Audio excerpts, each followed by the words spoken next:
Donald Trump has no plan for you. Nope. And when you look at his economic plan, it's all about tax breaks for the richest people. Yep. Living in America is exhausting. Every single month, rent's due. Rent is through the roof. Groceries are double what they used to be just 2 years ago. You go to the gas pump to fill up your car and it's like you paid another car note. Everything, and I mean everything, is up in price. But your paycheck, still the same. Natural act for us to admit that we believed lies and that we acted upon them and that we allowed those lies to shape our being and our personhood and our identity. I have a question. What happened to this campaign promise? What happened to this campaign promise? All across Pennsylvania, every highway was dotted with these signs. You said Trump low prices. Trump's not going to touch Medicaid. You're just a fear-mongering liberal. You want to check the score today, you dim-witted dumbass? So, I admit, I regret my vote for Donald Trump.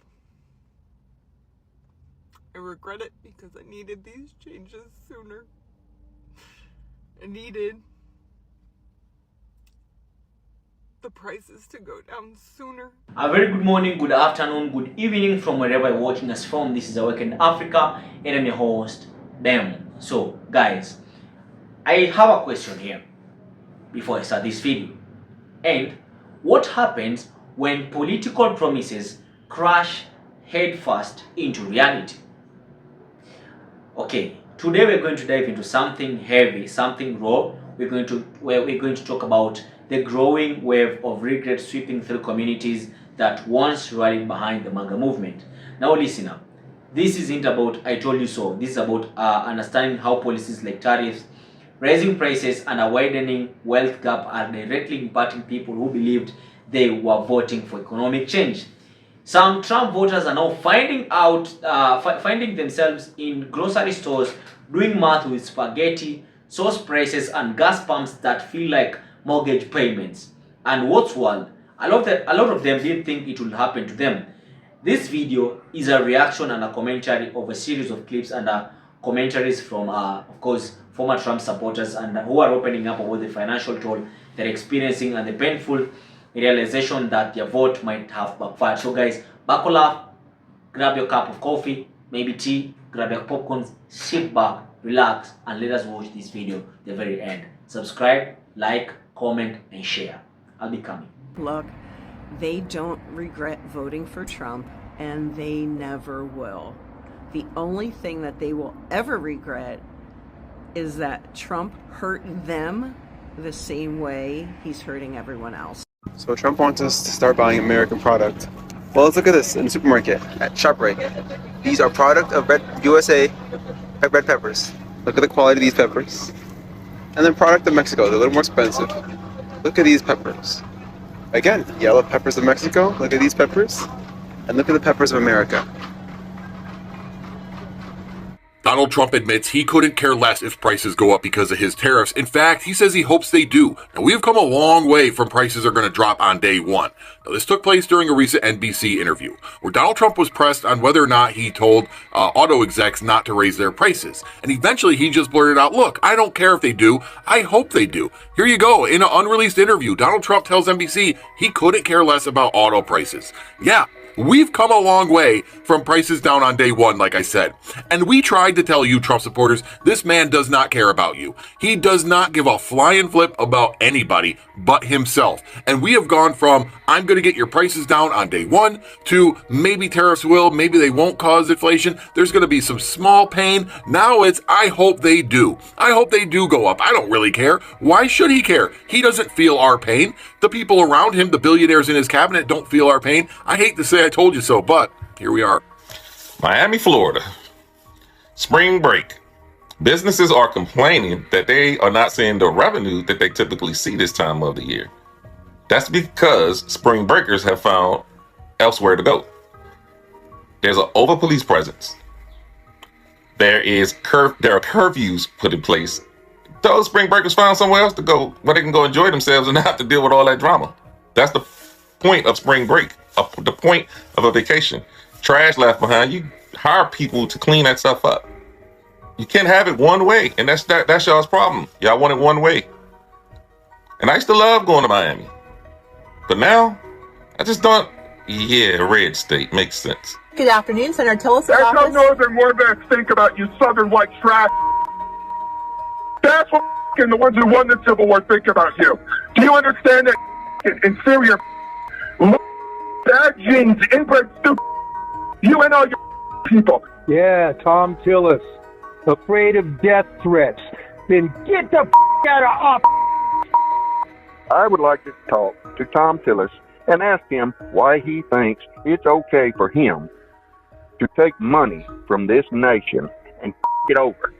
Why does he think that he can tell his employers to go themselves every day, all day long, and sell his now and his employers over? Don't he know that his employer can take a axe handle and cave his head in? And I suggest, well, you're going to have to be very careful about going out in public or talking to anybody that's real, that's an actual American, because we hate you. If I didn't have a broken back in Southern California, I would spend the rest of my life in federal prison for a chance to cut your throat. What a time to be alive.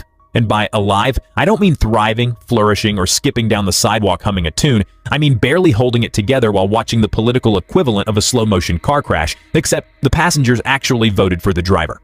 Twice. Yeah. We're talking about today's America, a place that somehow feels both familiar and completely unrecognizable, like waking up and realizing your childhood cartoon hero has become a conspiracy theorist with a podcast and a bunker full of beans. Thanks to our good old friends in the red hats, those MAGA diehards, Donald Trump is back in the Oval Office again. And let's be real, it's not the comeback tour anyone asked for. But here we are, living through Make America Great Again, the remix. Only this time, it's less political revival and more budget. I knew it was bad. I just didn't know it was this bad. I ran to the grocery store for my parents, who are getting a little bit older and it's not as easy as it used to be. And I said, I'll do it for you, no big deal to me. So I went to Publix, which I am an Aldi girl, and sometimes Walmart, not a huge fan, but yeah, so Aldi, and I get about the same things every single week. I know what my food costs are going to be. And so I'm in Publix, and I literally started gasping at the prices. Gasping. Things that used to be like, I don't know, $1 are now $3. For example, just a regular old jar of spaghetti sauce, usually $1.25, $3.79. A case of the mini Dr. Peppers, ready for this? $8.49. What? Oh, here's a good one. You know those boxes of like chicken broth and everything that you get? That used to be 99 cents. Yeah, no, they were $3.85 for a box of chicken broth. $3.85. Oh, this is the one where I literally saw stars. I was so losing my mind. So I'm making this family recipe called hot fruit, right? In really super yummy, lots of butter and some canned fruits, right? It's just the right texture. Living in America is exhausting. You wake up tired, you go to work tired, you come home barely surviving, go to sleep, wake up, go to work, come home, and you're still fucking broke. Every single month, rent's due. Rent is through the roof. Groceries are double what they used to be just 2 years ago. You go to the gas pump to fill up your car and it's like you paid another car note. Everything, and I mean everything, is up in price. But your paycheck, still the same. And once inflation gets done with it, it's probably even a little less. Yet somehow, they keep telling us, just budget a little bit more. Just work a little bit harder. Like, I'm sorry, how many jobs do I need now? 4? 5? 7? That's not living. That's barely surviving. Living in a MAGA.org. I want to make a particular appeal today to MAGA Americans. I really don't believe that what is happening in our country now is something that you want. But I understand that it's not a natural act for us to admit that we believed lies and that we acted upon them and that we allowed those lies to shape our being and our personhood and our identity. And Leaving MAGA does not judge you. We do not ostracize those who have doubts. You are welcome with us at our community. And for friends and family who are out there who have friends and family in MAGA, we are here for you as well for support.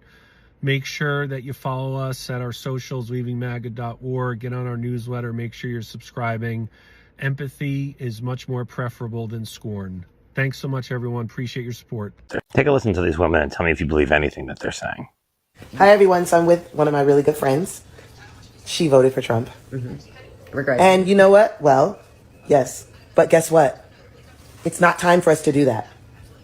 The time is come for us to figure this shit out. No, we already had it figured out. You don't get a pass. You don't get to call for unity now. Calling for unity now is like offering Caitlyn Jenner a hand. You're a little too late. People want to hear that you regret your vote. As of right now, I'm very unhappy with where we are economically. There we are. You mean you're getting economically hit? Who the fuck would have guessed that? But guess what? This needed to happen. We needed for him to win, rigged or not, for him to win and for all of us to come together. So what we are saying tonight, let's come together. Exactly. Let's come together. We're all Americans. Stop the division. No, this didn't need to happen. Stop the division? Where the fuck were you on January 6th? Where were you when there was good people on both sides? Stop the division. Where were you when he was degrading women? Where were you during these things, huh? Nope. Seeing people regret voting for Trump is so annoying to me. I thought it was going to be kind of satisfying because it's like, I told you so. We all told you. But it's infuriating because we did tell you. We've been telling you. You had him for 4 years. You didn't realize that it was probably not a good decision. He told you exactly what he was going to do. Professionals said, hey, this isn't going to be good. This is going to negatively impact you. And y'all didn't listen. You still voted for him. We had so many celebrities, so many influencers out here saying, hey, vote for Trump, da-da-da-da. And now they're all backpedaling. And it's only because it's affecting you now? You didn't care that all these other minorities were being affected, but now that it's affecting you, now you care. Well, lucky for you, we're all just screwed now. So guys, welcome back to the channel, and let us start with this quote. Groceries have doubled in just 2 years. Like, the price of groceries in 2023 is twice in 2025. Maybe the cost of an apple was $1 and right now it's $3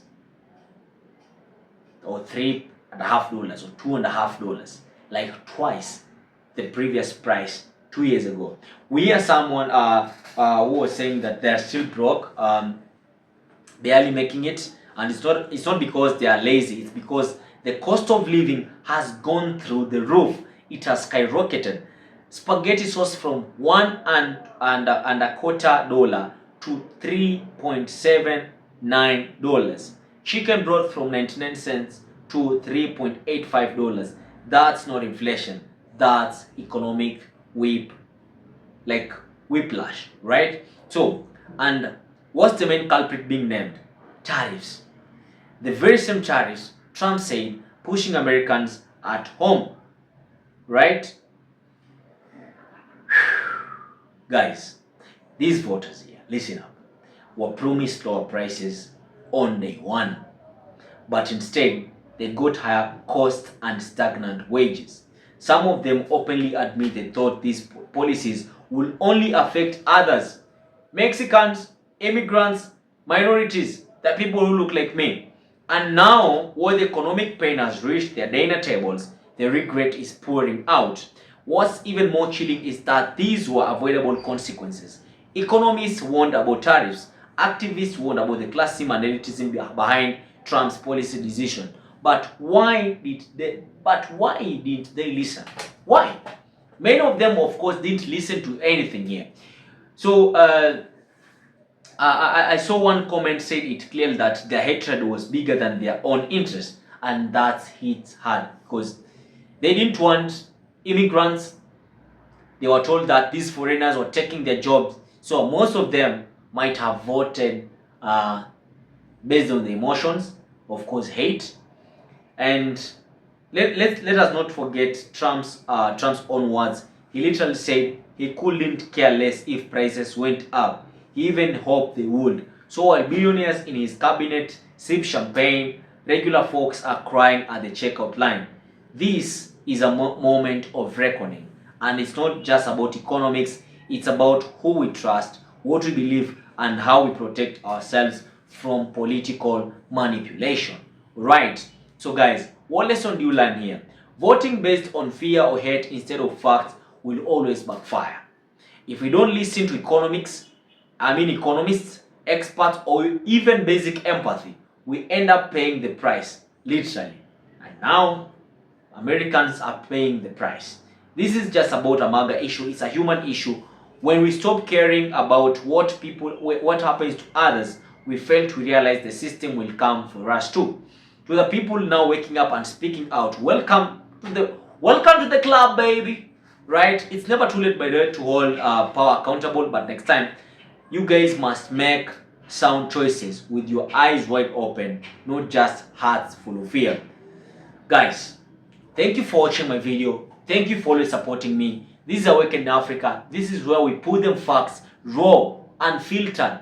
The truth, it might be harsh and uncomfortable, but we put it out there the way it is. I've been your host for today, Presenter Bemu. This is Awakened Africa. Consider doing justice to this channel. Like this video, share it, turn on post notifications, comment, and don't forget to subscribe. The most important thing. Guys, I hope to see you in my next video. Peace out.